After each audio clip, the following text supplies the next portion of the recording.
Alright, it is time for a tag video. Yes, a tag video and a film tag. So exciting. Hey everyone, it is Shannon and I'm here today to do the Letterboxd tag. This is a tag that was created by Lucy Rutherford and I found her when I was looking for film tags to do and this one popped up. So I was super excited, especially because not only does she talk about film, she talks about books too. So it's like a total win-win. So if you're unfamiliar with Letterboxd, it is a service that is somewhere you can go and look at, rate, comment, and make lists of films. For folks that are bookish people, this is like Goodreads, but for movies. So it's a great service. I've actually only been using it since about 2012. I don't know how long it's been around, but it's one of those things that I wish I could go back and add all of the films I've seen, just like with Goodreads. I wish I could put all of the books that I've read, but you know, this is what happens when you're older than not only social media, but the internet. So what can you do? What can you do? Okay, so let's look at the questions for this. So I'm going to be looking at two different devices here. So I'm going to try and make this as smooth as possible, but bear with me as I try and make it all go. So the first question is, and this is a 6-tag question. The first question is, what movies are in your top 4, i.e., what are your top 4 movies? So these are actually, 2 of them are my top half of them are my favorite movies of all time, and the other half are not. I'm going to show you all 4 of them, and then you can guess which ones are my favorites and which ones are not my favorites. I'll try not to spoil it, because I'll probably say, this is my favorite movie of all time, or maybe I won't. Who knows what'll happen? So let's go back to the question, what movies are in your top 4? So we have Star Wars: A New Hope, of course, Star Wars Episode 1, A New Hope. We have Streets of Fire, we have In the Mood for Love, and we have Halo, Forward Until Dawn. So feel free to let me know in the comments which 2 of those you think are my favorites of all time. It's so hard not to say, but I think that might be fun. Okay, question number 2. Sean Baker, the director of the Florida Project and Tangerine, is well known on Letterboxd. If your favorite directors had Letterboxd, who would you be following? This is a great question. So I have Guy Maddin, who directed My Winnipeg. He's a Canadian director. He is art house to the T. He also directed Brand Upon the Brain, which is a silent film. I saw it like live with musical accompaniment and Foley. It was amazing. He's just extraordinary. I would love to like see what inspires him. Next up, I have another Canadian director, Denis Villeneuve, who directed Arrival and Sicario and Prisoners, which I haven't seen, but I have seen Arrival as well as Polytechnique. All of his films are very different. They have a very strong visual style, and I find that they are all very heartfelt, even though they often deal with very hard situations. I think he's really good at understanding human nature, and so I'd be curious as to what films he likes and rates and has his eye on. Next up, we have Andrea Arnold, who directed Red Road. She also did a version of Wuthering Heights, and she also directed Fish Tank. All really strong. Actually, I would say they all have a bit of a disturbing tone to them, and all primarily with a strong or focus on a female protagonist. So I think she's an extraordinary director, and I'd be curious as to what she watches. And last up, we have, we have Shannon pressing the wrong button. There's not even buttons here.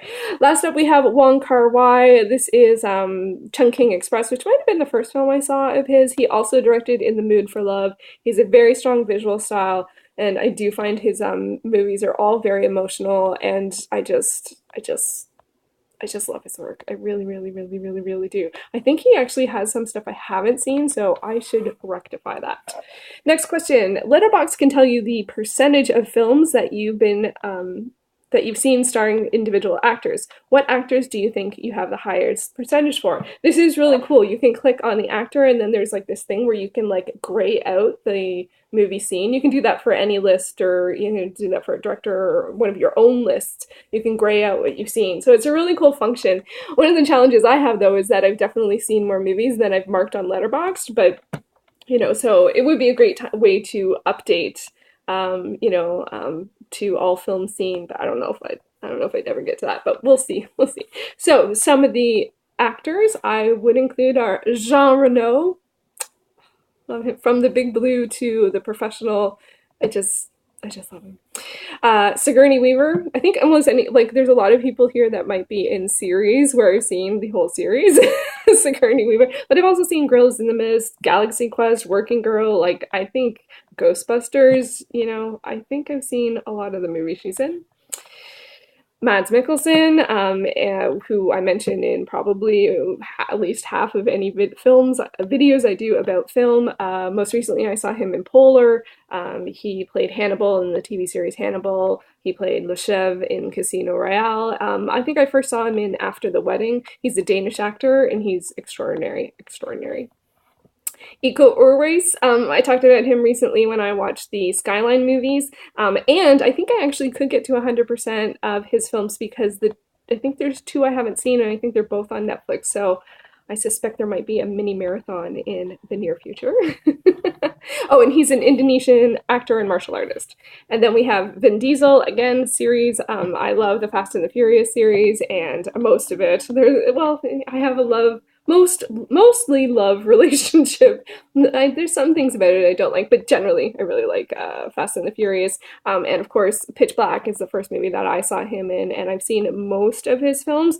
Haven't seen everything. Haven't seen The Last Witch Hunter. And some of the more recent stuff, but generally, I will, if he's in a movie, I will watch it. Kate Beckinsale. I recently rewatched and caught up with all of the Underworld movies. I also really liked her in The Last Days of Disco, which I think might have been the first thing that I saw her in back in gosh, was that the 90s? I think that was the 90s. Okay, let's move on. Keanu Reeves, from The Matrix to John Wick and everything in between. Some great, some not so great. Canadian, he's a lovely person. If you've ever seen it, there's all these weird, not weird, there's already these videos of him giving his seat to people on the subway, and he takes the subway and reads while he takes the subway. I mean, you gotta love Keanu. And I do really enjoy his work, so, Keanu.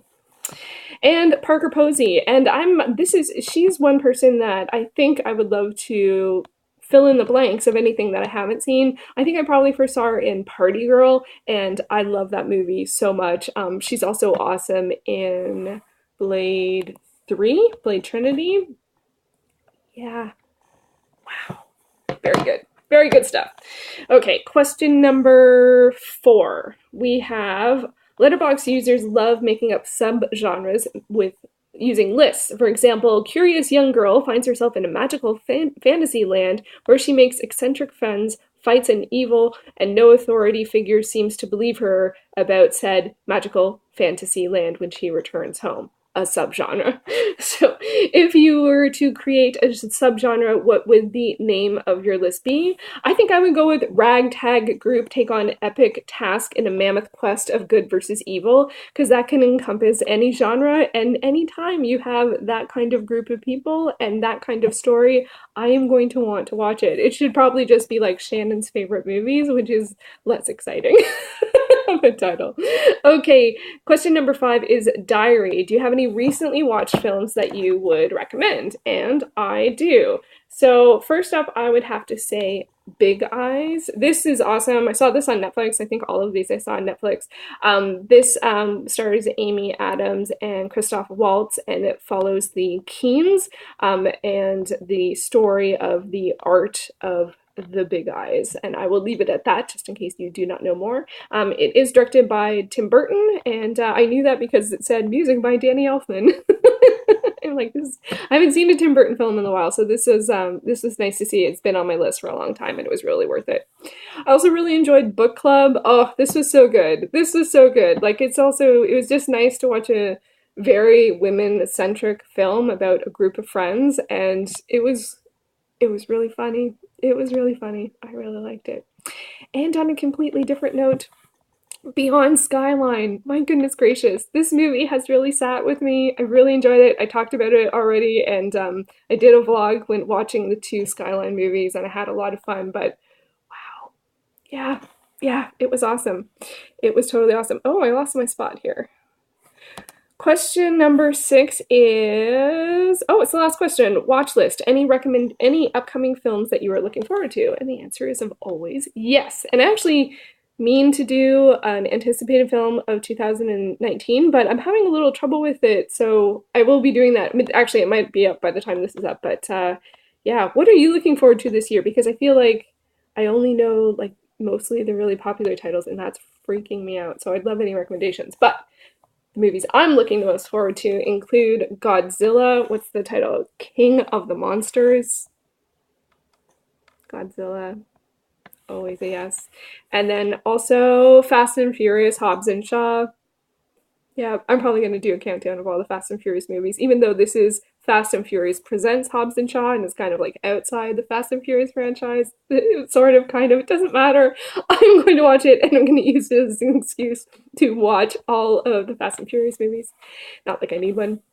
And Arctic. This is a film that stars Mads Mikkelsen or Mads Mikkelsen. Is it Mads? Oh, Anita told me. Oh, forget. I can't remember if it's Mads or if you don't pronounce the S or you don't pronounce the D. Not sure. Anyway, he is in this film, and he gets stranded in the Arctic. So it's a survival movie, and it was at Cannes. So yeah, it's supposed to be out in February. I don't know if it came out here or not. So yeah, that is the one. And so this was also my favorite pick that I found when I was looking for pictures. That was the best. That's him. That's Matt Mickelson. So now we are on to who gets tagged, and I am going to tag Sean from Media Assault. I'm going to tag Rob Herding. I'm going to tag Luke from Razorwire Reviews. I'm going to tag Ryan Chataway. I'm going to tag Emily Boone, and I am going to tag Jerome Weaselby, and I will leave links to all of their channels down below. Highly recommend you check them out. If you have been tagged and you have already done this tag, don't worry about it. Totally fine. You just got ahead of me. I did check, but I am pre-filming some tags, so I know that that's going to happen. If you have been tagged and you don't want to do the tag, it's also totally fine. All fun, no stress. It's just fun. And on the other side of that, if you have not been tagged but like being tagged, put in the comments below, I love doing tags, and I will put you on my list of people for when I tag stuff, because I am going to be doing a lot of tags, and I want to get back in the habit of just regularly doing tags, but I think for a while I'm going to do some batch filming. So that means even if you leave your name, it might take me a little while to get to it, but if you love doing tags, let me know, and because I would love to tag people that love doing tags. So no pressure if you don't want to. And also feel free to do this tag, even if you weren't tagged, let me know and I would love to check it out. So there you go, there is the Letterboxd tag. Thank you to Lucy for creating this tag. I had a lot of fun doing it, and check her out and all the tag people down below, and I'll leave the questions in a blank form down below so it's easy to fill out and all of that good stuff. Thanks so much for watching.